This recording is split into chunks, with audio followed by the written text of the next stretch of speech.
ever think about what it'd be like to, not just be there when someone dies, but to actually share in their, like, transition to the afterlife? Right. It's a pretty heavy idea, right? Yeah, yeah.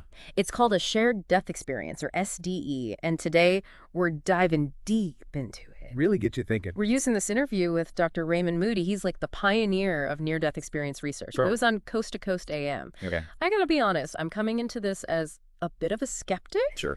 but I'm also, like, totally fascinated. Yeah. So before we get into the SDEs, Mm-hmm. what's the connection to NDEs, the near-death experiences? Good question. To understand SDEs, we kind of got to have a little background on NDEs. Okay. It's definitely related. See, NDEs are those often really profound experiences people report after they've come close to death. Yeah, okay. A good example is Dr. George Ritchie. He was a psychiatry professor who was actually clinically dead for 9 minutes during World War II. 9 minutes, wow. So what happened during those 9 minutes? What did he experience? He described a lot of those like classic NDE elements. Mm. Seeing his own body from above, traveling through a tunnel of light, experiencing a replay of his life, encountering beings of light. Wow.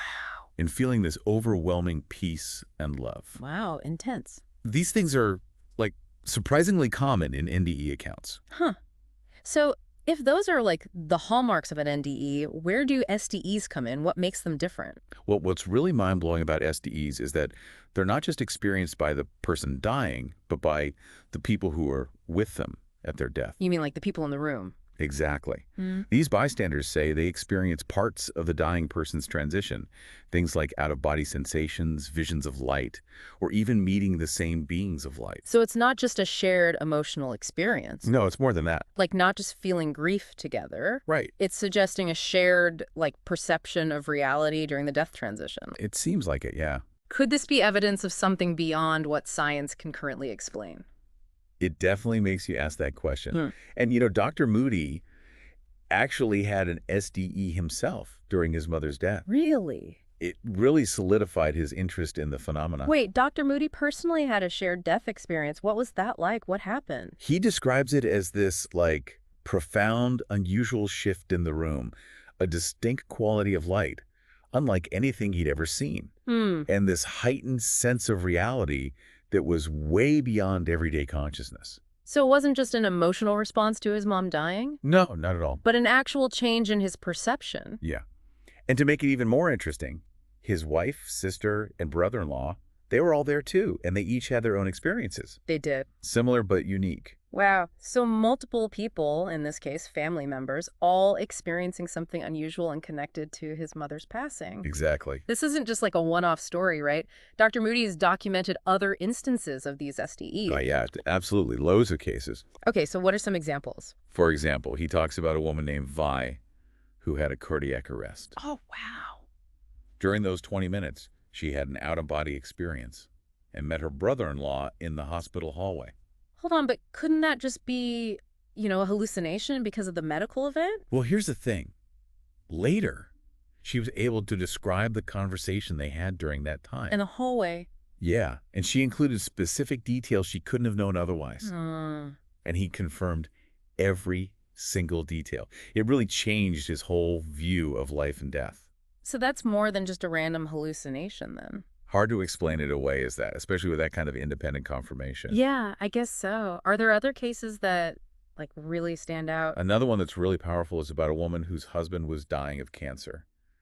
As he was passing, she experienced a kind of life review, like a panoramic view, along with him. Wow. And during this, she found out about a child they had lost early on in their marriage through a miscarriage. Oh. What's even more striking is that a being of light revealed it was a daughter, not a son, which is what they had always thought. No way. She later confirmed this through medical records. That's incredible. It's like they were both getting information from somewhere else beyond this world. Right. These cases, and many others Dr. Moody documents, strongly suggest that SDEs are more than just psychological. Okay. They point to some kind of transfer of information or a shared reality that science can't really explain right now. These accounts definitely make you think. But if these experiences are happening, outside our known senses, how are they even possible? Yeah. Is there any scientific explanation for how someone could share in another person's death transition, especially if they're not even in the same room? Right. Dr. Moody attributes these seemingly impossible parts of SDEs to what he calls a missing sense mechanism. Hmm. He suggests that we might have hidden sensory capacities that allow us to, like, perceive and connect with reality in ways we're just starting to understand. So there's more to our senses than we realize. What kind of evidence does he have for this missing sense mechanism? He gives a few really interesting examples. He talks about a young man who experienced an SDE at the exact moment his identical twin brother died hundreds of miles away. Whoa. The timing was just uncanny. There was also a call from a man named Bill. His truck stalled at the exact moment his wife's mother died. Wow. It's pretty wild. It makes you think these SDEs are happening outside of our normal ideas about time and space. Exactly. It's pretty hard to grasp. Yeah, and if we think about it, our understanding of consciousness is still developing, so it's not crazy to think there might be more to our perceptive abilities than we know. It's a lot to take in, all these stories. If this missing sense mechanism is real and we can connect with others like this when they die, what does that even mean for, like, what death is? You're right, the implications are huge. Yeah. If consciousness can exist beyond the physical body and even go beyond time and space, as these SDEs seem to show, it really challenges how we understand reality. I'm also wondering, Dr. Moody talks about all these positive SDEs, almost transcendent, but are there any, like, negative ones or frightening experiences during an SDE? Could that point to something totally different? That's a good question. Dr. Moody knows about negative near-death experiences where people report feeling scared, darkness, even hellish stuff. Right. But in his research on SDEs, specifically, he hasn't found any negative shared experiences. Oh, interesting. He's careful to say that doesn't mean they don't exist, just that he hasn't seen any documented cases. It makes you wonder if, like, because it's a shared experience, having loved ones there during the transition, maybe that changes the SDE somehow? Maybe there's a kind of, like, collective energy thing happening? It could be. The love and support around someone who's dying, it might create a positive energy that affects the SDE. I would need more research to really look into that. Yeah, for sure. And Dr. Moody, he really emphasizes the importance of love and compassion in life and in death. He does. He sees this theme in both NDEs and SDEs, that love is this fundamental reality, maybe even the driving force of, well, everything. It's a powerful message. A lot of spiritual traditions talk about that. But he's also clear that having an NDE or SDE doesn't, like, magically make you perfect. Right.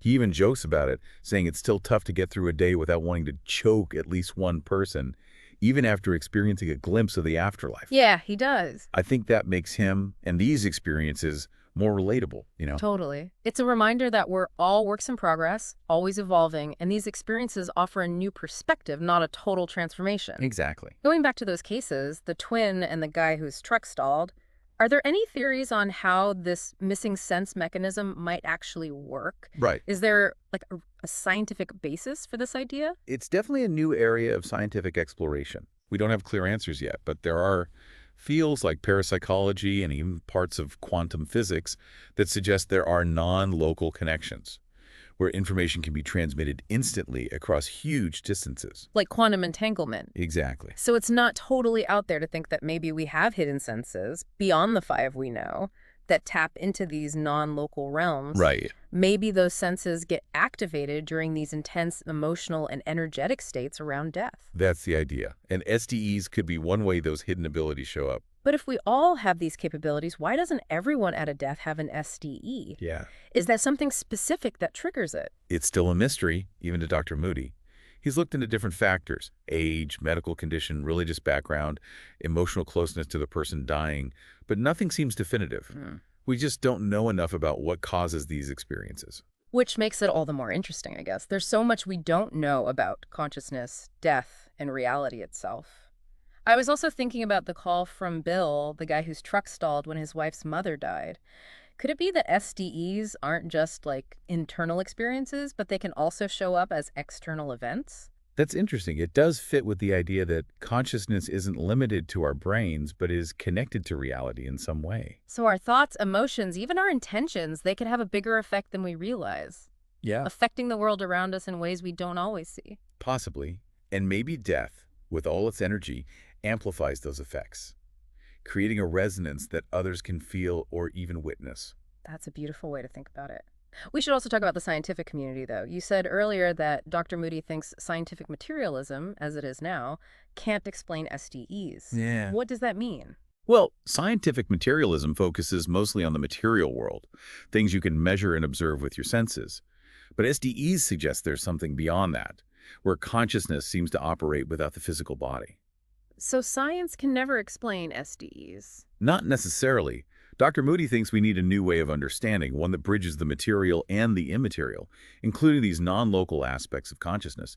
He even suggests we need a new kind of logic to deal with these extraordinary experiences. So he's calling for like a scientific revolution, a whole new way of looking at consciousness and reality. He thinks developing this new logic wouldn't just explain SDEs, but would have a huge impact on other fields too, like cosmology and psychology.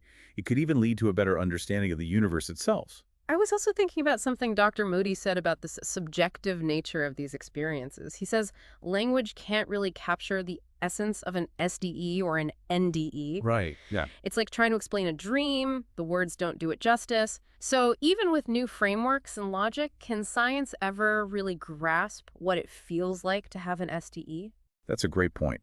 Science might be able to map brain activity during an SDE, but will it ever really capture what it's like to have that experience, to be in that state of awareness? Yeah. It shows the limitations of a purely objective approach to understanding consciousness. So maybe we need a more holistic approach, something that combines scientific rigor with like an openness to the subjective, intuitive, even the mystical sides of these experiences. Absolutely. We might need to look to fields like philosophy, spirituality, even art to get a complete picture. It feels like we're hitting the limits of what science can explain, you know? Yeah. It almost takes a leap of faith to even consider these ideas, even for someone like Dr. Moody who's coming at it from a scientific perspective. That's what's so cool about his work, though. He admits that science has its limits, Yeah. and he's not afraid of the mystery.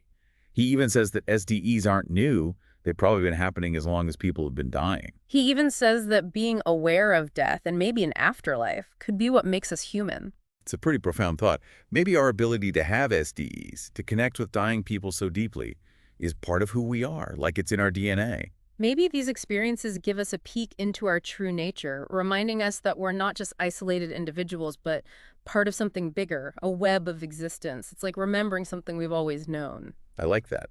And maybe that's why these SDE stories touch us so deeply. They connect with something fundamental about being human, this sense of connection that goes beyond our logical understanding. So for our listeners out there thinking about their own beliefs about life and death, what can they take away from all this? What does it mean for them? I think the most important thing is to be open, trust your gut, and listen to your own experiences. It's okay to question, to explore, and to just sit with the mystery. And to remember, even though it sounds cliche that we're all connected in life and death, maybe love really is the thing that ties us all together. Well said. As we learn more about SDEs and consciousness, maybe we'll start to see death not as an ending, but as a change, a doorway to something new. It's a hopeful way to look at it, encouraging us to live with more love, more compassion, and a sense of wonder. If SDEs teach us anything, it's that we're part of something much bigger than we can imagine, something beyond our physical existence. Maybe the journey doesn't stop when our bodies die. Maybe it's just the start of a new chapter. This has been an incredible deep dive into shared death experiences. It's really made me rethink my own ideas about life, death, and the universe. Any final thoughts for our listeners? I would say, think about this. If consciousness can go beyond the body, what does that mean for how you see reality and your place in it? Keep exploring, keep asking questions, and keep listening to what the universe is trying to tell you. You never know what amazing truths you might find.